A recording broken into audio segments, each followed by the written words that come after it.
Yo, how is it going, Bears fans? Welcome back to another episode of the Bear Down Podcast, where we talk everything Bears every day of the week. Today, I'm your host, Chris, and I am joined with my co-host, Jaylen. How's it going? What's up, guys? And we are joined with a special guest, Nicholas Moreano. He was here a while ago, but he is yet again back on the show. How's it going, man? Pretty good. Can't complain. Like you guys were saying, you're watching probably Lamar Jackson light it up over there against the Jets. He's a fun guy to watch for sure. Absolutely. A great game down there going on, I think in Baltimore or New York right now. I'm not sure. But yeah, Baltimore. Yeah, Lamar Jackson, absolutely incredible. Probably, Nick, would you say he's the MVP favorite?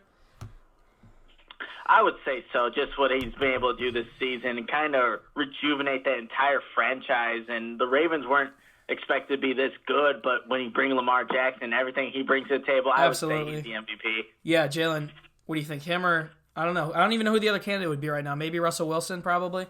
Yeah, I want Russ to win MVP so bad. But Lamar Jackson, if he does win MVP, I'm definitely not gonna be mad about it. He definitely deserves it. He's an amazing player to watch. He's a great young quarterback in the league. Absolutely. So, today we're going to be talking about the Bears game against Green Bay and another quarterback in the league who's young, who has been playing very well as of recently, Mitchell Trubisky. I'm going to start it off there. It's a pretty good segue. Has had three of the greatest weeks of his career these last 3 weeks against the Giants, Lions, and now the Cowboys, who are coming in the 8th-ranked defense in the league. Nick, do you think he can keep it up in the very cold weather at Lambeau Field against Green Bay? You know what? I think when you look at this game, Green Bay is not the same defense that the Bears played in Week 1. Far different. They're giving up a lot more yards on the ground, a lot more yards through the air. And Matt Nagy and Mitch Trubisky seem to be on the same page, like you said, as of late, these past 3 games. So I think you could still see some success. I know that the Packers are obviously going to apply pressure to him, make him go through that internal clock a little faster than he would like, but I think you could still expect Mitch to put up some good numbers in this second meeting with the Packers this season. Absolutely. Jaylen, your thoughts? You think Trubisky can keep it up for a 4th straight week? I definitely think he can keep it up. His confidence, I feel like, is at an all-time high.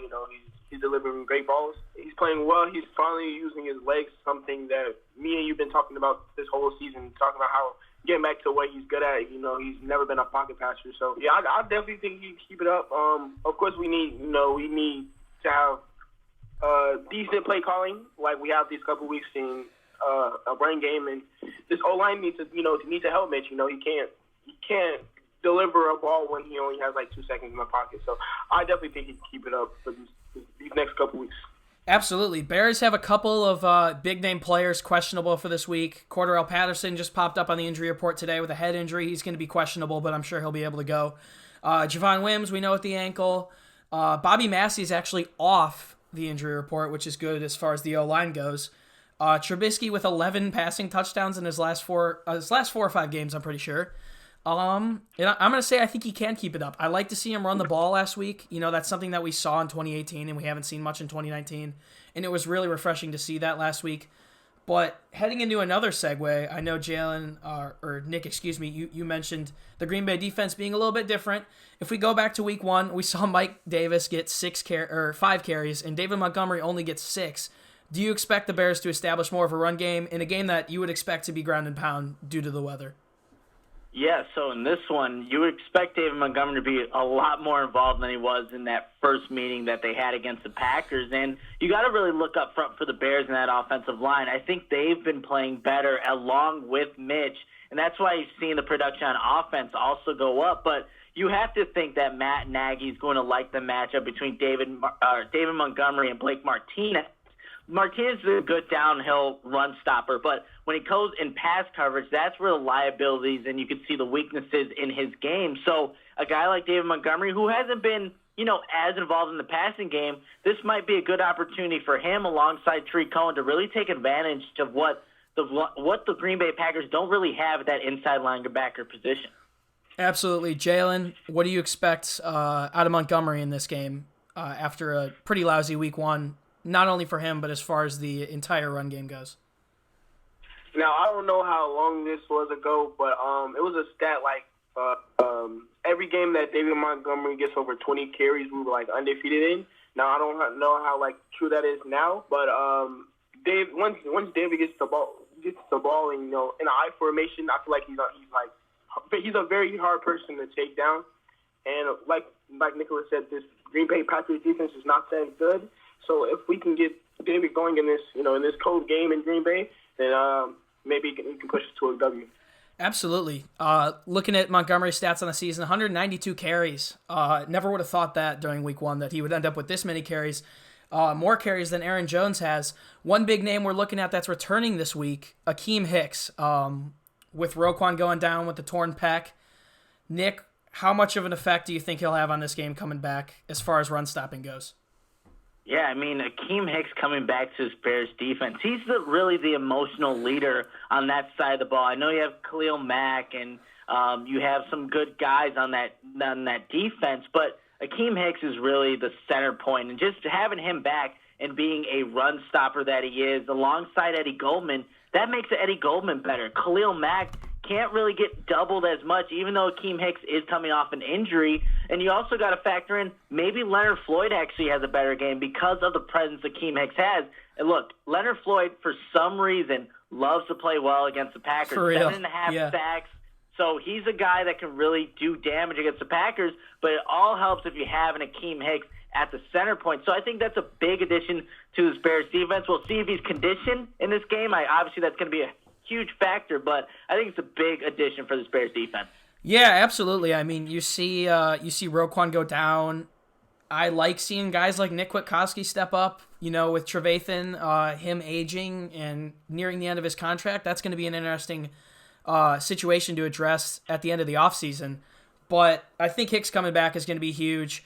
I hate to say Aaron Jones is overrated, but I've said it the entire year. I think Aaron Jones is overrated. But, Jaylen, I'd like to hear your thoughts about Hicks coming back this week. This is definitely going to be a big boost to our defense. Our run game hasn't been the same without him, and plus it will take extra pressure off Khalil Mack. Khalil Mack only has like 7.5 sacks this season, mainly because Akeem Hicks hasn't been playing, and so the only person that we really have to focus on the D-line or in the front seven was Khalil, so he's been getting like triple team. So hopefully with Akeem coming back, they'll take extra pressure off him so he can start getting his sack back up. Absolutely. We've talked about mostly everything so far, and before we jump into offseason talk, because I want to do that a little bit since we have Nick on here, I want to get your guys' score predictions. Jaylen, I'll start with you. Your prediction for this game. 5 degrees at kickoff is how it's supposed to feel. Kind of just put me on the spot right there, but I think it's going to be a low-scoring game just because of the weather. I think it's going to be 4 degrees in Green Bay. I'm going to say 20-17 Bears. Okay. I'm going to go Bears by 3 as well, but by an even lower score. I don't know if I want to say that it's going to be on a Pinheiro field goal with no time remaining, because I don't know how I feel about Pinheiro. But I feel like if we held them to 10 points in the season opener, we can do something similar to that as well. I talked about it in the episode earlier this week. The defense obviously isn't nearly as healthy. We've seen issues this year with Devontae Adams being hurt throughout the year. He's also questionable for this game, and he's having a little bit of a down year. He's only got 3 touchdowns on 56 receptions, which is worse than Allen Robinson's doing, if that says anything with Green Bay and Aaron Rodgers. So I'm going to go a low-scoring game. I'm going to go 17-14 Bears. Nick, what do you think? I have it a little bit higher for this one. I just wrapped up our preview podcast not too long ago. I said 24-20 Bears. I think with this one, you're going to see some shots downfield from both teams. I think now having look, both of them are completely different teams than we saw week one, and we all know that was a very, very low-scoring game. So they kind of flipped the script in this second meeting, but the Bears need to win, you guys. If they lose one game, mathematically, I guess they're not out of the playoffs, but realistically they are. So this is a must-win for the Chicago Bears to keep their season alive and to build off a nice little run that they have going towards the end of the season. So 24-20 Bears. Yeah. I always have trouble saying that the Bears are going to win at Lambeau. It's hard to think that. Yeah. I mean, the most recent win at Lambeau, I think, was Josh McCown as quarterback when Rodgers got hurt. I think that sounds about right. Yeah, it was Jay Cutler. Thanksgiving. Yeah, yep, you're right.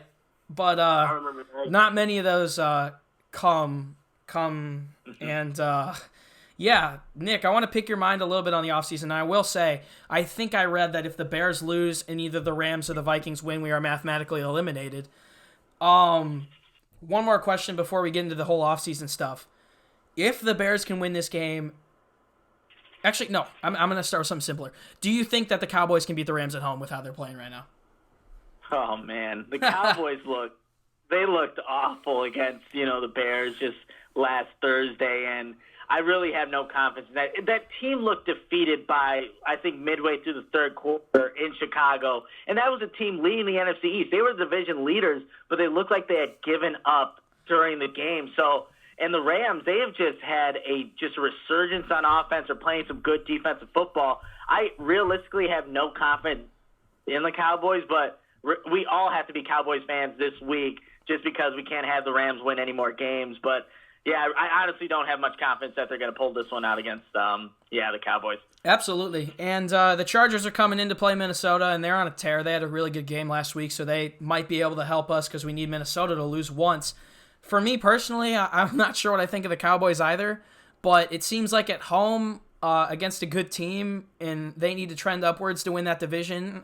Philadelphia is still a tough team, even though we saw them almost lose to Eli Manning in what could be one of his last games ever on Monday night. I think it's a game where they have to get back on track, and I think they can actually do that. So that should be an interesting game to watch. But, Jaylen, I'd like to hear your thoughts first. Do you think the Cowboys can pull that one off? No, before I talk about the Cowboys, I want to just tell you how disappointed I am in the Seahawks. Like you're coming off beating, considered one of the best teams in the NFC, and then you lose to the Rams. But that completely shocked me. But like both of you guys said, I don't really believe in the Cowboys beating the Rams. The Rams just be one of the best teams in the NFC right now. Completely dominated them too. But hopefully, I'm praying that somehow they can pull out a win. But I'm not very confident in them, to be honest. Absolutely. One more question, I promise, before we get to the offseason stuff. If the Bears do win this game, and if the Cowboys can pull off a win, Nick, do you think that this whole thing becomes very serious, that we can make the playoffs? You know what? I think the Bears beating Green Bay in Lambeau Field and seeing that they did get a little help this week, imagine the confidence going the rest of the season, having a Sunday night game against the Kansas City Chiefs and playing the Minnesota Vikings a week later, a team that you beat with your backup quarterback. Realistically, I think this could be the win that kind of just puts all confidence into the Bears' favor, moving them forward to kind of really win out when they need to do that. But I think if you win in Green Bay, that's going to do a lot of good things for this Bears team confidence-wise, especially if Mitch Trubisky has a good game. Absolutely. I'll be going to that game. Let's hope it doesn't get flexed out. I know you'll be there too, Nick. I'm pretty sure because you guys are doing that giveaway. That's going to be an interesting one, man. I really hope it, I'm pretty sure the reason that they gave it, because they moved it from a 12-day exception to a 6-day exception to flex it down. And the one that they're looking to move up, I think, is Titans Saints. And that should be an interesting one. I got a buddy who's a really big Titans fan. Ryan Tannehill's looking like a different quarterback, but I'm pretty sure that they're going to flex that down if the Bears lose. Obviously, if they win, there will still be playoff implications on the line for the Bears, so that should be interesting.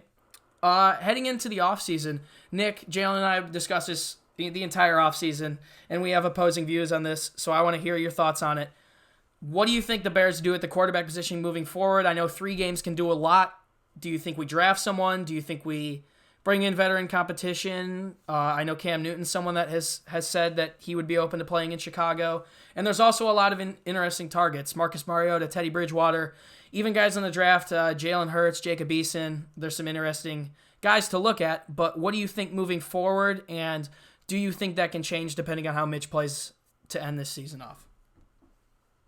It's a really interesting question. And, after this season concludes, whether the Bears make the playoffs, that's going to be the focal point. What are the Bears doing at quarterback? I think, honestly, regardless of how Mitch does these last 3 games, you're going to see him in a Bears uniform and presumably going to be the starter for the 2020 season. That's just how I feel this situation is going to play out. I know that, obviously, he's had really his ups and downs. He's fluctuating in play, but they have so much invested in Mitch Trubisky right now. Really, this team has been built around him that I think going into the next season and not giving him another opportunity, I think it's just not what the Bears ultimately would want to do. I think they do bring in some kind of competition. I think with Chase Daniel being on his last year of his deal, you're going to see not a guy that's just simply a replacement, realistically a guy that is maybe a borderline starter in this league that could give Mitch a run for his money if he does,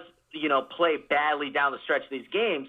But if he plays well, he's the reason why the Bears maybe win 2 of 3 or 3 of 3 and maybe gives them a chance to go to the playoffs. You would think that still the Bears are going to bring somebody else at quarterback just in case, because you can't have this inconsistency at the most important position on a football team. But regardless of how it plays out, I think Mitch will be the starter in 2020.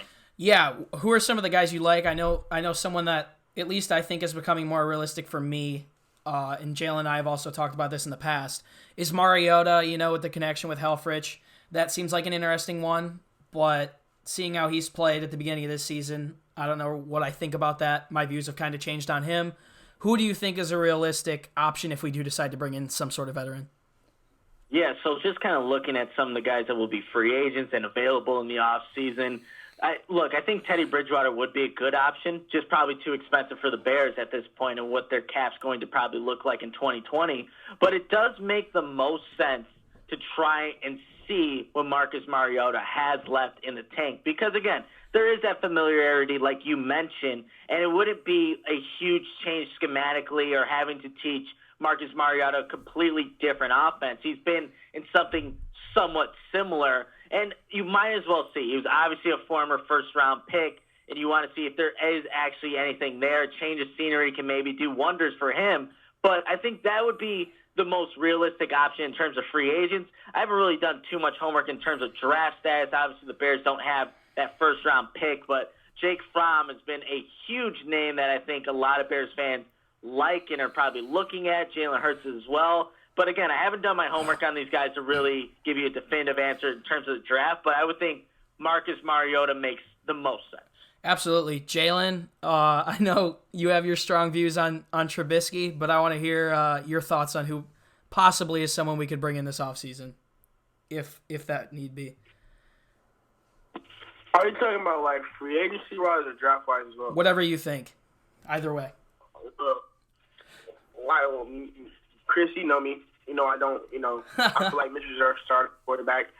But if we had, maybe to look on, I would go with Jalen Hurts. Now I don't really think Pace would draft a quarterback in the second round, considering we have other needs like offensive linemen and maybe safety. But that would be definitely somebody I would definitely look at.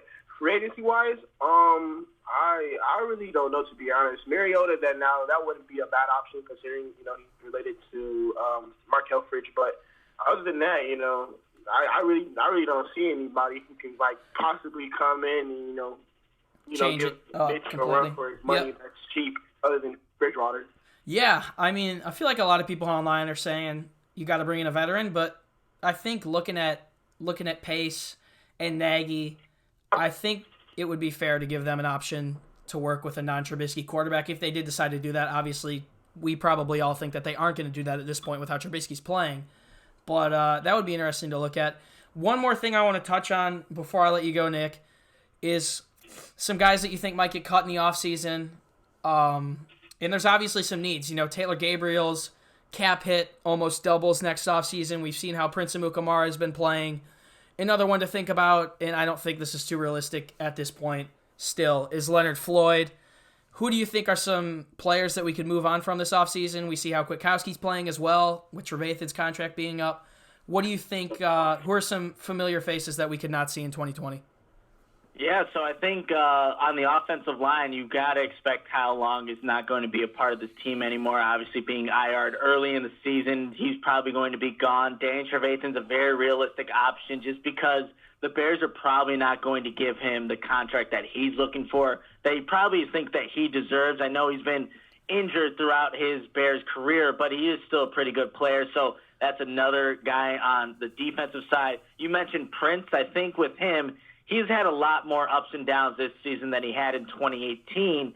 So, and the Bears would like to get younger at that position. Prince is really, when you look at the entire defense, the liability at that outside corner position where teams have kind of targeted him in games because you can get positive yardage at that position. So those are some guys. Taylor Gabriel's a realistic option just because the Bears do have some young wide receivers, and if you don't have Taylor Gabriel there, you can give Riley Ridley more reps. You can give a Javon Wims more reps. I know, obviously, Wims had that injury against the Cowboys, but those are some of the bigger kind of positions now that you're looking at where there is going to be some fluctuation. Also, Clint Dix is on a one-year deal, and the way he's been playing, I think he will earn himself a contract and more money somewhere else. Absolutely. One more that I would like to ask you about is Kevin Tolliver. You talked about moving younger at the cornerback position. That's an interesting one. I think he played a very good all-around game last week against Dallas on Amari Cooper, Michael Gallup, a lot of those guys throughout the game. What do you think about him? I think he played a very good game, except for that one incredible throw by Dak in garbage time to Amari Cooper in the end zone. That maybe could have been picked off, but what do you think about him moving forward? I know Jaylen's a big fan of his. What are your thoughts on Tolliver? Yeah. Tolliver being that undrafted free agent that the Bears picked up at LSU, I think that he did have a pretty good game against Dallas. They were coming in the number one passing offense, but you wouldn't know it because of the guys on the outside did a pretty good job containing him. And Tolliver, when you see the passes that he did give up, one, Dak had so much time in the pocket that regardless of the cornerback, that ball is probably going to be completed. And the one touchdown, to be honest, that's a great throw by Dak Prescott. And Kevin Tolliver's in still pretty good position, but we've seen him come in and fill in when Prince Amukamara was injured even last season. I think it was against the Cardinals early on in the 2018 season where Tolliver had to play some meaningful reps. Yes, they did target him, but, I think just having some veteran guys in front of him like, Kyle Fuller, an all-pro corner, you could see that Tolliver is showing some progression in his game. So I think, yes, maybe that will definitely be an option moving forward for the Bears, but I would definitely also expect them to bring in some other guys, maybe draft picks. They do have some second-rounders there that they could possibly use. But, yeah, I would expect Tolliver to at least be competing for a position if it does become available next season. Absolutely. I got two more questions for you, and I'm going to bring Jaylen in on this one. A position that we struggle with the entire year, it's been up in the air the entire time, has been the tight end position. Trey Burton, his whole situation is one of the most mysterious in the NFL, I think. And we've seen Jesper Horsted come in and do some good things. We've seen Ben Broniker come in and do some good things. So, Jaylen, I'm going to pass it to you. Do you think we make some sort of change at tight end? I know that's a position where a lot of people want change. I definitely feel like we're going to come in and address the tight end position. I was a big fan of Adam Shaheen for his first couple of years. He definitely disappointed me this season, and last season as well. Coming into his second year last year, I definitely felt like he could have took a step, but the injuries have definitely just killed him. Trey Burton, I don't know exactly what happened with him. His situation is definitely interesting. Now, a guy I'm a fan of is Jesper Horsted. I feel like he can, with a little more development, realizing that this is his first year at tight end, that he could definitely be a weapon for us. But I definitely feel like Pace is definitely going to drop the tight end in the draft, whether it's in the second round or in one of the later rounds. I definitely feel like he's going to address that position. Absolutely. Yeah, that's an interesting situation. I like Horsted a lot. Trey Burton, I really don't know what's going on with him, but Nick, I want to hear your thoughts on the tight end position. Yeah, it's really a mystery with the tight end position. This is such an important position in Matt Nagy's offense, but he just hasn't had, the guys that would have liked. Theoretically, they were supposed to be Adam Shaheen and Trey Burton. And I think Trey Burton probably will be on this team next year. I think his contract just kind of favors him a little bit to be on this team. I guess it just is not worth cutting him because you just don't know what you have in a Trey Burton. He had a good first season. The injury happens. He's never able to recover. Then he has this 2019 season. So I think he will be back, and you're going to have some of these young guys again looking for those opportunities. Look, J.P. Holtz started off this season realistically as a fullback, and now he's catching passes and led the team last week in Dallas in reception yards. So good for him that he's making the most out of his opportunity, but you got to think that Matt Nagy, Ryan Pace are looking at the tight end position and wanting to address it. We all know that they could have drafted George Kittle instead of an Adam Shaheen. That's out of the way, but you just imagine what a guy like that could do in this offense, just kind of open things up for Mitch Trubisky, but they're definitely going to look for somebody to replace those guys. Absolutely, and it hurts bringing up Kittle, man. I know we're both Hawkeye fans. That's a tough one, but it was great to see him play well against the Saints. Nick, I'm going to put you on the spot one more time. Playoffs, yes or no? Go. You know what? I think the Bears win out. I think they win out and get these last 3 victories, but they're just not going to get the help they need. Okay. I think that's just how the season's going to go. So it ends, bittersweet. We see Mitch Trubisky play like we all anticipated him playing in 2019, but then you just needed just some help, and I don't know if the Bears are going to realistically get that. It really relies on Dallas and, the Minnesota Vikings really losing the game, but I don't know if they get it, but I think the Bears will win out. Yeah, I mean, it's crazy thinking that it could come down to us needing a win from the Arizona Cardinals Week 17 against the Rams to get in. It should be interesting to see how it plays out, and I said earlier in the last week, I actually said, I'm going to take it game by game. Let's see how it goes. And I said anything 9-7 or better is in our favor. And we know if we tie up a couple things, we could win those games against the Raiders. We could even probably beat the Saints, the Rams, and the Chargers too. It's disappointing. Jaylen, I want to hear your thoughts on this last question. Do you think we make the playoffs, yes or no? Chris, I'm very optimistic about this Bears team. I don't blame you. I agree with Nick. We're going to run the table. But I don't think we're going to get the help that we needed as well. The Vikings beating Lions last week and the Rams also winning that definitely, made the chances even slimmer than what they already were. So I feel like we go 10-6, but, we just miss out the playoffs on a couple games. Absolutely, and I don't think I'd be too mad at that. But thank you very much, Nick, for coming on. Appreciate it very much. Yeah, thank you for having me, guys. It's always a pleasure. Go check out the Chicago Audible guys, and I'll put a link to their channel as well as all of Nick's social media down in the description. That is pretty much it for me, though. If you would like to follow the podcast on Instagram or Twitter, you can do that at Bear Down. And if you wouldn't mind doing me a favor so we can get Nick on and stuff like that more, do me a favor and subscribe or follow wherever you are listening, whether that's Apple Podcasts, Spotify, or YouTube. Trending towards 500 subscribers on YouTube. That is the next goal. That'll pretty much do it for me, though, guys. Thank you for tuning in. I say it every week. Continue to be positive. The team is trending upwards. A huge game this week at Green Bay. Should be interesting to see how that one plays out. Thank you for listening, and good night, Chicago. Bear down. Peace. Boom.